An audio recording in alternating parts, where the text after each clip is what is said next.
Com isso, a sociedade inteira se torna ressentida. E qual é o ressentimento camuflado na sociedade brasileira?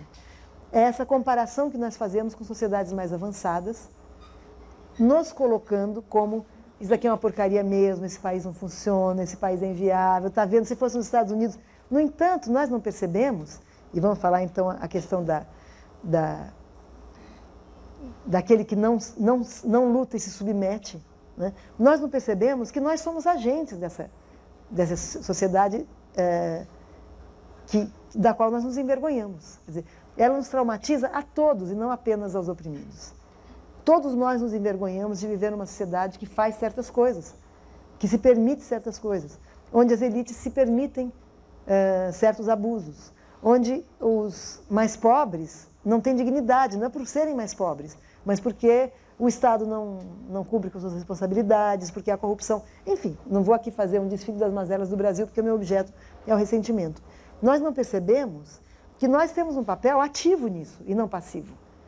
Que nós poderíamos, por exemplo, nos manifestar ativamente para inverter isso, como, afinal de contas, durante a ditadura militar, alguns grupos se mantiveram lutando, com alto custo para esses grupos, né?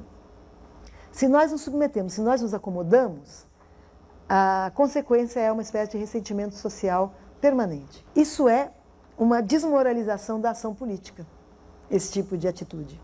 Porque a ação política, em todos os sentidos da palavra, não estou falando só da política parlamentar, da política eleitoral. A ação política é aquela que aposta em reverter uma certa ordem, mesmo quando eu possa, eventualmente, ser privilegiado por essa ordem social.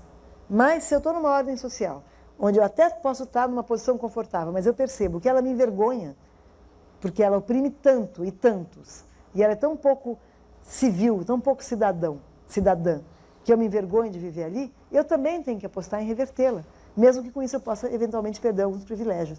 É isso que a sociedade brasileira parece que omite. Ora, com isso, o Brasil é um país que não se vê nesse seu passado, nem de lutas, porque houve lutas, né? Claro que houve lutas, não é uma sociedade passiva, tanto os quilombolas, quanto em relação à coroa portuguesa, quanto durante a ditadura militar. É uma sociedade que luta, mas tem um compromisso tão grande com essa imagem para turista, essa imagem para inglês ver, que não constrói a sua identidade como uma identidade também de uma sociedade que se faz na luta. De modo que nós vivemos sempre em dívida com a nossa identidade. Nós apagamos uma parte da nossa memória e vivemos nos perguntando que país é esse? Quem somos nós?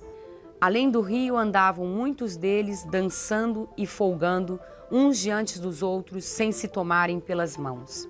E faziam-no bem. Passou-se então além do rio Diogo Dias, almoxarife que foi de Sacavém, que é homem gracioso e de prazer. E levou consigo um gaiteiro nosso com sua gaita. E meteu-se com eles a dançar, tomando-os pelas mãos, e eles folgavam e riam, e andavam com ele muito bem ao som da gaita.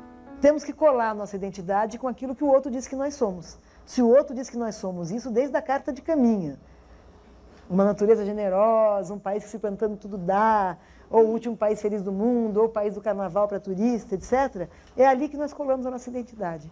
Isso nos empobrece. Isso nos empobrece. Nós temos isso. Não estou dizendo que não temos. Temos a festa, temos o carnaval, temos uma certa cordialidade social, com o seu lado negativo e o seu lado positivo. Mas nós também temos que nos reconhecer como uma sociedade séria, que lutou, que algumas conquistas foram conquistas que custaram sangue, inclusive. Nós temos que nos reconhecer no lado que não é para agradar o turista, é a nossa história. Entender o ressentimento é uma forma de superá-lo. No programa de hoje, a psicóloga e escritora Maria Rita Kell abordou os mecanismos do ressentimento, suas origens, o que ele deseja e quais as suas vantagens. Falou do ressentimento no indivíduo, na sociedade e no Brasil. O Café Filosófico volta na próxima semana. Até lá!